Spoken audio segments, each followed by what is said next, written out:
Tonight we'd like to talk about one phase of the activity of a very great and good man, St. Augustine of Hippo, who died 1,524 years ago this month.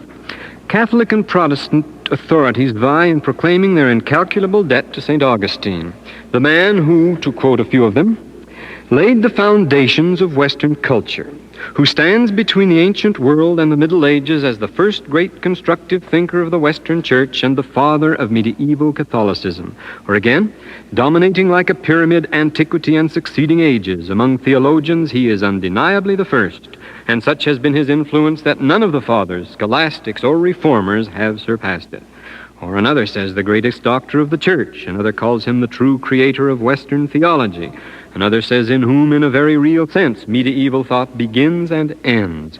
His philosophical historical work remains one of the most imposing creations of all time. It posits a capacity and originality of mind which none other possessed, either in his own day or for 1,000 years after, wrote Alfred Norden. Well, far be it from us to pass judgment on such a man or his works. We shall consider tonight not how St. Augustine acquitted himself in his great task, but only what that task was. From what we have already quoted, it would seem that St. Augustine's great significance lies in the final fixing of a new orientation for the Church. It was to him, more than to any other single man, says McGiffert, that the spirit of classical antiquity gave way to the spirit of Middle Ages. The Christian theology and philosophy of the Middle Ages, according to Grabmann, perhaps the foremost authority on the subject, is in form and content almost exclusively Augustinian until late in the 13th century. And even then, the world historical achievement of St. Thomas was the synthesis of Augustine and Aristotle. End of quote. For the medievalist Coulton, Augustine is the man who closes ancient thought and begins medieval thought. It is he, writes Ferdinand Lott, who set the Church irresistibly on the course which she has followed to the modern era. And another says, this is Harnack now, upon Augustine, Petrarch and the great masters of the Renaissance formed themselves. And without him, Luther is not to be understood. Augustine, the founder of Roman Catholicism, is at the same time the only father of the Church from whom Luther received any effective teaching, or whom the humanists honored as a hero. End of quote from von Harnack. Many have called Augustine the first man of the modern world. The historian Trilch calls him the last man of the ancient. Apparently, Augustine is to be respected before all things as that rarest of all humans, a founder and creator. Grabmann says he was the true creator of the theology of the West, just as Origen was the founder of the speculative theology of the Occident. End of quote. Trilch also describes Augustine as continuing the work that Clement of Alexandria and Origen had undertaken 2 centuries before. The names of Origen and Augustine are often linked together, and with good reason, for each devoted his life to the same project, namely the working out of a Christian theology which he personally could accept. We've already talked about Origen's allegiance to the schools, and how it conditioned and inspired his whole effort to develop a theology that would be intellectually respectable. St. Augustine was, if anything, even more a child of the schools than Origen, who was far more austere and independent a character. For 20 years, Augustine absolutely refused to accept the Christianity learned at his mother's knee, however powerful were the sentimental attachments to it, because, as he explains at great length in the Confessions, it simply could not stand up to the arguments of the schoolmen. He tells how in his youth, after reading Cicero, he would laugh at the prophets, and how from the very first the pagan schools had taught him to abhor any suggestion that God might have a body.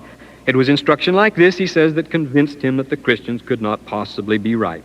And this is the significant point. Augustine never changed the ideas and attitudes he acquired in the schools.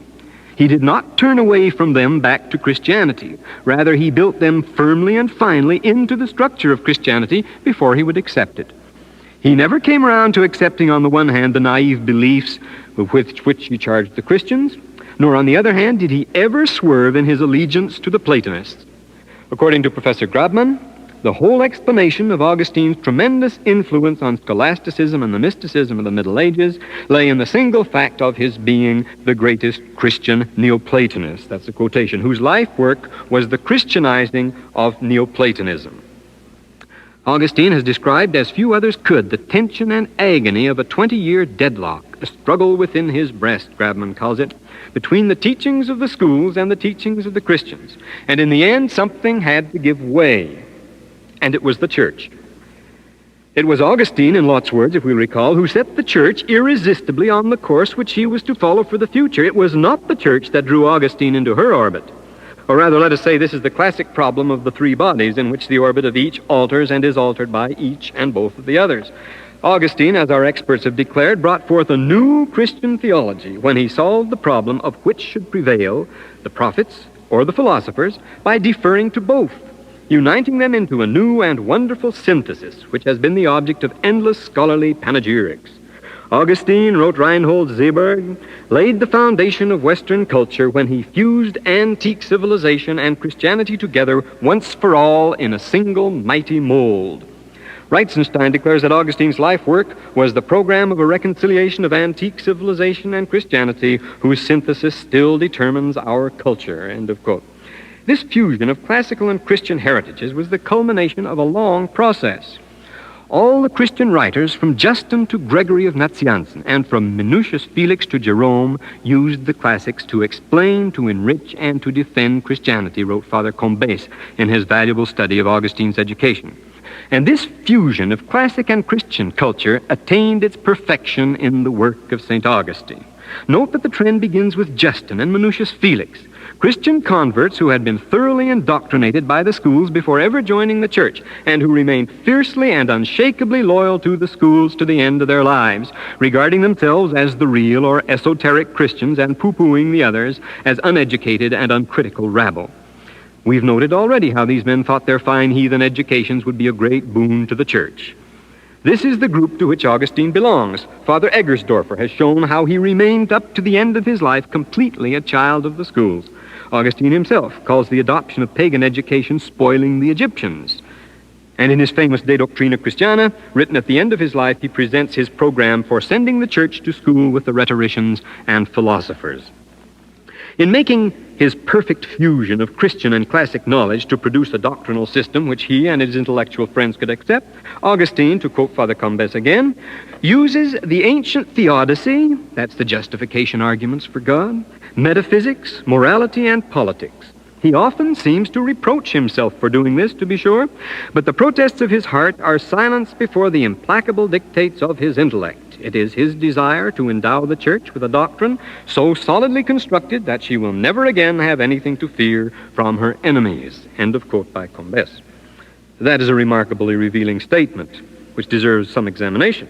From the first quotation of Combes, we learned that the idea of reconciling Christian with pagan ideas was one that had been current among the intellectuals of the church for a long time. It was anything but the blinding flash of inspiration that some would make it out to be. It was, in fact, a creeping sickness in the church. The idea of a supersynthesis had become an obsession in the schools, where work on encyclopedic summas of all knowledge had long since brought all original research to a complete halt. In his pre-Christian days, Augustine had displayed a passion for this kind of activity, and he never left it, or rather, it never left him. Next, we learn from Combes that Augustine was not at all happy about what he was doing to the church. He often seems to reproach himself for this, says our author.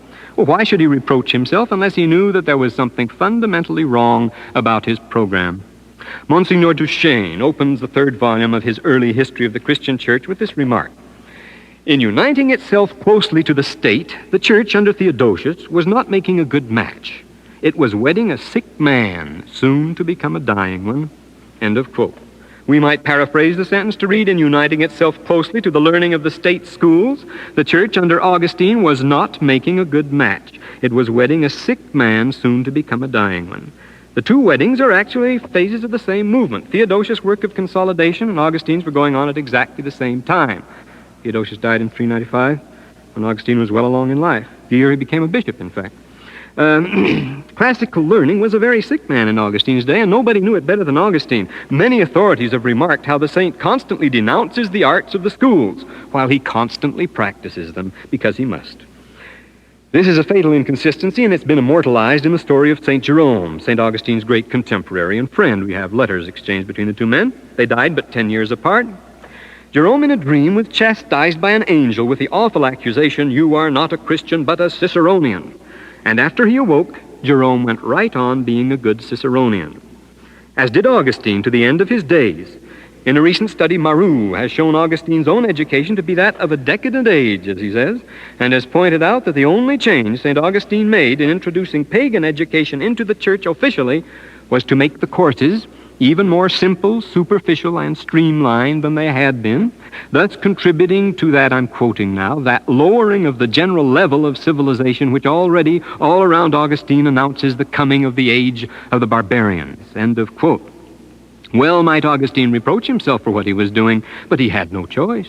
The protests of his heart, says Combes, are silenced before the implacable dictates of his intellect.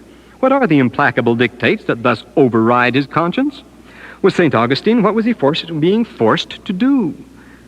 It is his desire, Combes continues, to endow the church with a doctrine so solidly constructed that she will never again have anything to fear from her enemies. Never again, to be sure. In the past, the philosophers could pick Christian doctrine to pieces. They could show you in black and white that God never could have a son, or that since he was the totally other, nothing could possibly be in his image, and so forth. As Peter remarks in the Clementine Recognition, Simon Magus could always give him a bad time and usually win the argument, but that didn't worry him. The ancient saints were not impressed by the pompous schoolmen because they had their testimonies. It was because revelation had ceased that Augustine was driven to come to an understanding with the philosophers, who were now feared and respected as possessing the only available key to knowledge. Whence this new attitude, yielding to the implacable dictates of the intellect.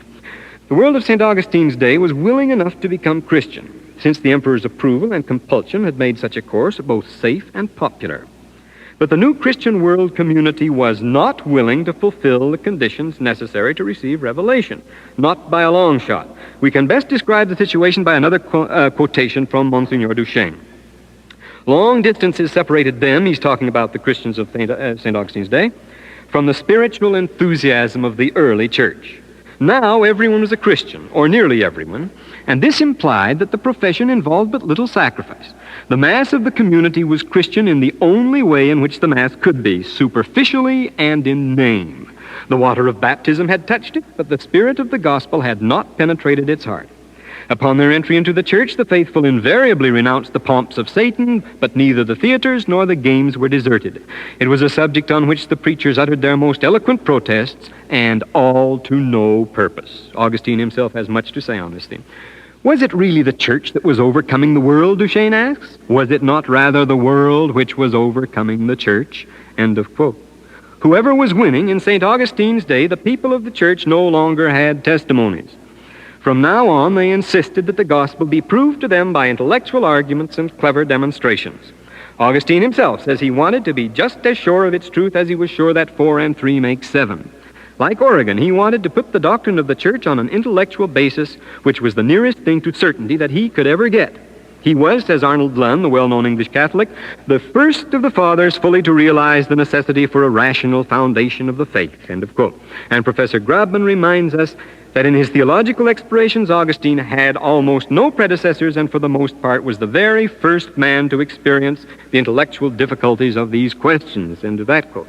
For 400 years, during which the philosophers constantly made fun of them, the Christians had failed to realize that their faith should be founded on reason and speak the language of philosophy. Whence this astounding oversight.